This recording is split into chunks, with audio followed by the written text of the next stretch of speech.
Hello everyone, स्वागत है आप सभी का आपके अपने YouTube चैनल परीक्षा हॉल 24/7 पे। दोस्तों, जैसा कि आपको पता है, जेएसएससी के जितने भी ग्रेजुएट लेवल के एग्जामिनेशन हैं, उन सारे एग्जामिनेशन में खोरठा के सिलेबस को या फिर यूं कहें कि पेपर 2 के रीजनल लैंग्वेज के सिलेबस को चेंज कर दिया गया है। अब हम बात करेंगे यहां पर खोरठा के नए सिलेबस की। तो खोरठा में पद्य भाग, गद्य भाग और व्याकरण, इन 3 खंडों में इसके सिलेबस को बांटा गया है। और अगर आपको जेएसएससी के ग्रेजुएट लेवल वाले एग्जामिनेशन में अपना एक सीट पक्का करना है, तो आपको अपने पेपर 2, आपने जो भी पेपर 2 लिया है रीजनल लैंग्वेज, उसमें आपको मैक्सिमम स्कोर करना होगा। एटलीस्ट आप 90 प्लस करेंगे तो आपके मेरिट लिस्ट में आने के चांसेस बहुत ज्यादा बढ़ जाएंगे। और इस बार हमें किसी भी तरह से चूक नहीं करना है। तन मन धन लगा करके, अपना जी जान लगा करके इस बार अपना एक सीट पक्का करना ही करना है, चाहे कुछ भी हो जाए। तो ये 100 क्वेश्चन जो आपके पेपर 2 में पूछे जाएंगे, उसमें से 90 प्लस आपको करना होगा। और जब एक सटीक रणनीति के तहत जब आप तैयार करेंगे, तो यहां पर खोरठा के सिलेबस को हम 40 से 45 दिनों में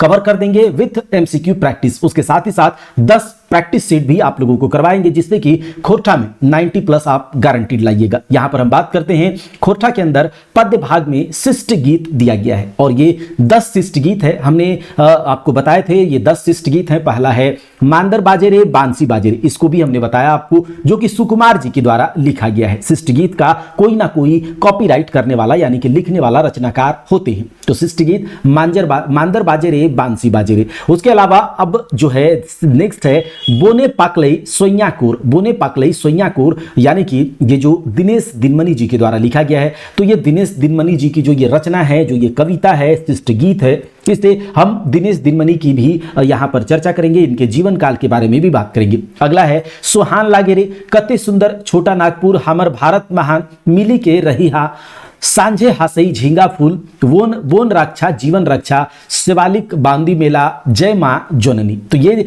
10 शिष्ट गीत हैं और आपको 10 शिष्ट गीत को अच्छे से समझना होगा, तो अच्छे से पढ़ना होगा और तब जाकर कहीं इससे एमसीक्यू जब पूछा जाएगा तो आप इसके आंसर कर पाइएगा। लेकिन एक सिस्टमेटिक तरीके से पढ़ना होगा, सटीक रणनीति के तहत पढ़ना होगा। हम इसके पहले मांदर बाजेरे में जो शिष्ट गीत लिखा गया है यानी सुकुमार जी के द्वारा, उनके बारे में भी हमने चर्चा करी थी और मांदर बाजेरे बांसी बाजेरे की भी हमने चर्चा कर ली है। तो ये 10 शिष्ट गीत को हम यहां पर कवर करेंगे। लेकिन अगर आपको हमारे साथ कोर्स में जुड़ना है तो आपको परीक्षा हॉल्ट के एप्लीकेशन को डाउनलोड करना होगा और वहां पर कोर्स अपडेट किया गया है, आप वहां से जुड़ सकते हैं। आज हम बात करेंगे किसके बारे में, दूसरे शिष्ट गीत बोने पाकलई सोइया कोयर, जो कि दिनेश दिनमणि जी के द्वारा लिखा गया है। ये रचना है दिनेश दिनमणि जी की, गीत की ये गीत है। तो दिनेश दिनमणि जी का जन्म 13 सितंबर 1969 को हुआ है। याद रखिएगा, दिनेश दिनमणि जी का जन्म 13 सितंबर 1969 को हुआ है। कहां पर?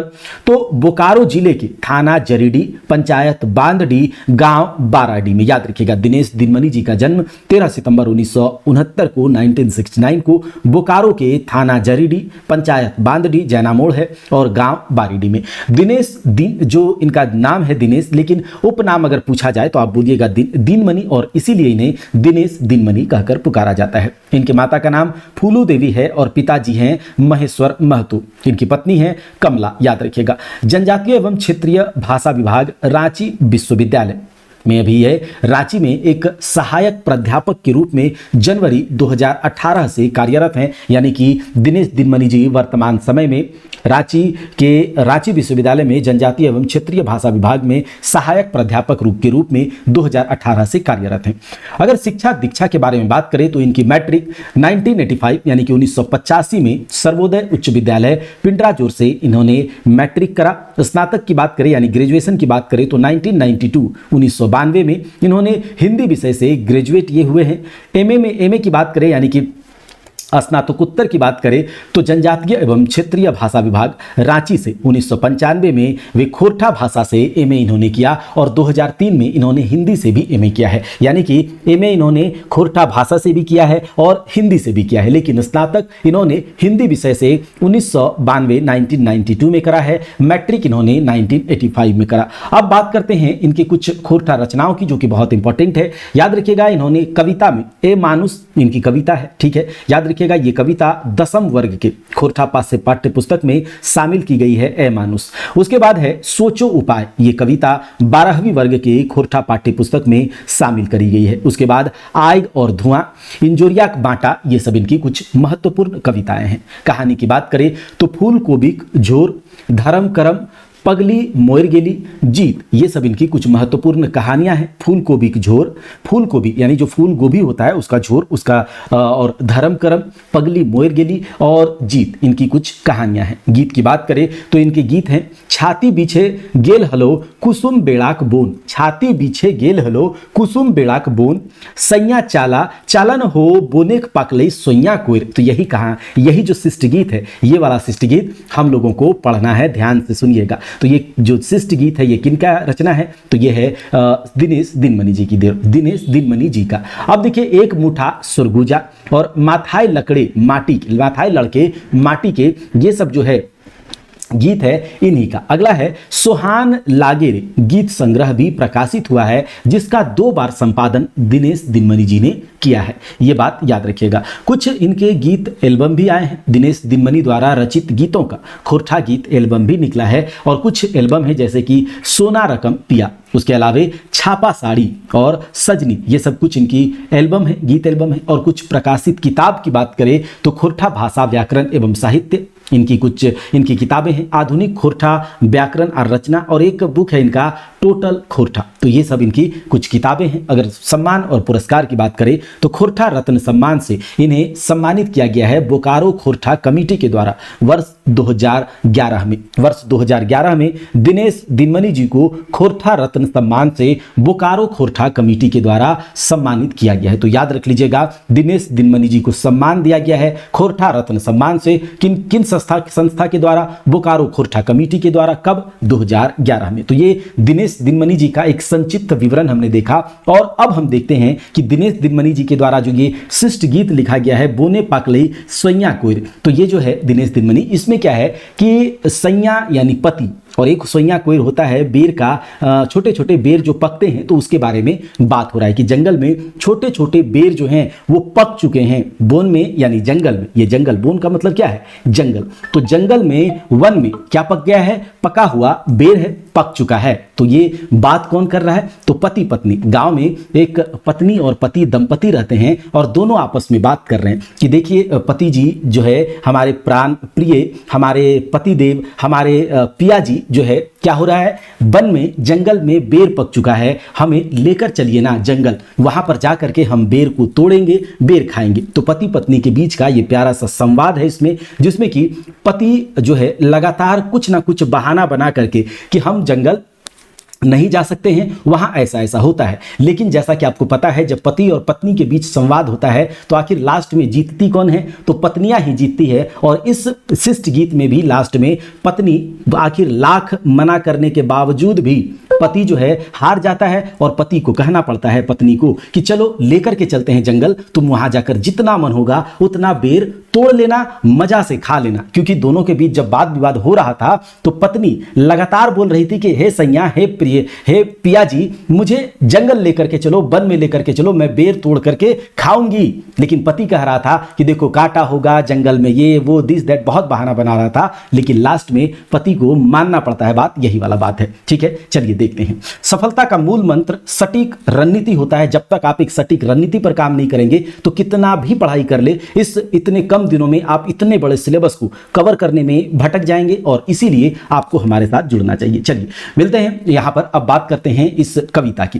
देखिए, कहा जा रहा है इस कविता में, पत्नी कहती है सैया चला चला ना हो बोने पाकले सैया कोयर, सैया चला चला ना हो बोने पाकले सैया कोयर, यानी कि हे सैया को, हे प्रिया, हे पिया जी, हे पतिदेव जो है, चलिए जंगल चलिए, जंगल में जो है बेर पक चुका है, वहां पर जाकर के बाछी बाछी पाकल पाकल, बाछी बाछी पाकल पाकल, यानी कि पके पके बेर को चुन चुन करके, क्या बाछी बाछी, बाछना मतलब चुन चुन करके, तोरब खोइचा भोर सोइया। क्या कह रहा है कि जो बेर जो पके होंगे ना, तो पके पके बेर को चुन चुन करके तोड़ेंगे और अपने अचरा में, अपने खोइचा में भर लेंगे उसको। ठीक है, खोइचा का मतलब क्या होता है? अचरा। अचरा यानी कि आंचल, जो साड़ी होता है ना, साड़ी का जो आंचल होता है उसको खोइचा कहा जाता है। और खोइचा में पके पके बेर को तोड़ करके, चुन चुन करके तोड़ेंगे और उसको अपने खोइचा में भर लेंगे। चाला चाला ना हो सैया, बाने पाकले सैया कोई। ठीक है, फिर पति कहता है, देखिए पति, जैसा कि हमने कहा कि पति जो है लगातार क्या कर रहा है, पति लगातार बहानाबाजी कर रहा है। क्या कर रहा है भाई साहब? बहानाबाजी कर रहा है, लेकिन एक भी बहाना पति का चल नहीं रहा। देखिए पति कहता है, बड़ी कठिन धनी बोना के डहरा। पति कहता है कि बड़ी कठिन धनी बोना के डहरा, यानी कि हे प्रिय, हे प्राण प्रिय, जंगल का जो रास्ता है बहुत कठिन है। तो पत्नी देखिए क्या बोलती है कि हंसते खेलते संगी बीततई डहरा। क्या बोल रहा है पत्नी कि देखिए ऐसा कोई बात नहीं है, डहर भले कठिन हो लेकिन हम दोनों जब जाएंगे तो हंसते खेलते हम लोगों का साथ में वो रास्ता कब बीत जाएगा पता नहीं चलेगा। गाला मारबई सैया, गाला मारबई सैया, गाला का मतलब गाल बजाएंगे, यानी कि आपस में गप सप करते हुए हंसते खेलते कब हमारा रास्ता बीत जाएगा पता भी नहीं चलेगा। हम इन हिया भोर का क्या कहा जा रहा है कि हम लोग गाला मारबई सैया हमिन हिया भोर। हिया का मतलब होता है जी भर के, जितना मन करे एकदम मन तृप्त होकर के, पूरा दिल से एकदम मन भर के हम लोग क्या करेंगे, आपस में बातें करेंगे, हंसते खेलते हम लोग का रास्ता कट जाएगा। ये बात कौन कहती है? पत्नी कहती है। और पति क्या बोल रहा है कि रास्ता बहुत कठिन है तो वहां हम नहीं जा सकते हैं, लेकिन पत्नी कहती है कि हम लोग दोनों रहेंगे और रास्ते भर एकदम गप सप लड़ाते हुए मस्ती में हंसते खेलते हम लोग एकदम जी भर के बात करते चलेंगे और हमारा रास्ता कट जाएगा। सैया सैया चला ना हो, बोने पकले सैया कोयर। देखिए फिर पति क्या कहता है कि कोयरा तोरेते जोदी कांटा गड़ल है। कहा जा रहा है कि अगर हाथे कोयरा तोड़ते यदि कांटा गड़ल हाथे, तो पति कहता है कि देखो अगर कोयरा यानी कि बेर का जो वो तोड़ोगे तो बेर में तो कांटा होता है, अगर वो तोड़ते हुए यदि हाथ में कांटा गड़ जाए तब। पत्नी देखिए फिर क्या कहती है, काटा काढ़भो सैया हमें घर धरी घरी दांते घाव। क्या बोल रहा है कि कांटा जो है निकाल लेंगे, धरी दांते। देखिए वो पत्नी कहती है कि काटा काढ़भो, काढ़भो का मतलब निकाल लेंगे, काटा काढ़भो सैया हमें धरी दांते, यानी कि अपने दांत से कांटा को निकाल लेंगे और जो कांटा गड़ेगा तो घाव होगा, तो घावे लगेबो सैया, घावे लगेबो सैया पीसी बोने के जैर सैया। क्या बोल रहा है कि घाव में क्या करेंगे, जो घाव होगा वहां पर जंगल है और जंगल में तो जड़ी बूटी होगा ही, तो जड़ी बूटी, जंगल के ही जड़ी बूटी को घाव के ऊपर लेप लगा लेंगे, कोई दिक्कत वाली बात नहीं है सैया। पति देव चलिए जंगल चलिए, वहां पके पके बेर को तोड़ेंगे, अपने आंचरा में अपने खोइचा में भर लेंगे, आपका कोई बहानेबाजी नहीं चलेगा। सैया चला चला न हो, बोने बोने पकले सैया को। आगे देखिए पति फिर कहता है, देखिए पति का बहाना फिर देखिए, बाघा हुड़रा धनी, बाघा हुड़रा धनी बोना गाजारे। कहा जा रहा है कि ए धनी, ए प्रिय, ए प्राण प्रिय, जंगल में जो घनघोर जंगल है, बोना गजारे, जंगल गाजार, ठीक है, गाजार जंगल, घनघोर जंगल, बियाबान जंगल में बाघ और हुड़रा रहते हैं। बाघ यानी कि बाघ और हुड़रा यानी कि सियार, तो ये सब बाघ सियार ये सब रहते हैं।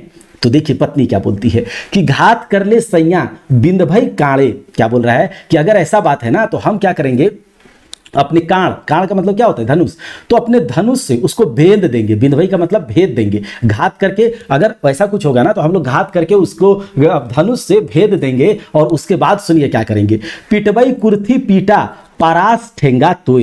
परास का ठेंगा यानी कि जो परास का पेड़ होता है उससे लकड़ी तोड़ लेंगे, उससे डंडा तोड़ लेंगे। और जैसे कि कुर्थी का एक दाल होता है, तो कुर्थी दाल को जब जंगल से खेत से तोड़ कर लाया जाता है तो कुर्थी के पौधे से दाल अलग करने के लिए उसको डंडे से पीटा जाता है। सेम उसी प्रकार से हम क्या करेंगे, पहले तो धनुष बाण से उसको भेद देंगे और उसके बाद बड़ी पीटेंगे, किसको, बाघ हुड़रा को। ठीक है, जैसे कुर्थी को पीटा जाता है ना, सेम उसी प्रकार से बाघ हुड़रा इस सबको परास का डंडा तोड़ लेंगे और उसको पीटना शुरू करेंगे। आपका कोई बात नहीं चलेगा। सैया चला चला न हो, बोने पकले सैया कोर। अब देखिए पति फिर क्या कहता है, पति कहता है कि कोयरा खाइले धनी लागतो पियास, कोयरा खाइले धानी लागतो प्यास। अरे प्रिय, अरे प्राण प्रिय, सुनो मेरी बात, अगर तुम बेर खाओगे तो उसके बाद प्यास लगेगा, फिर क्या करोगी।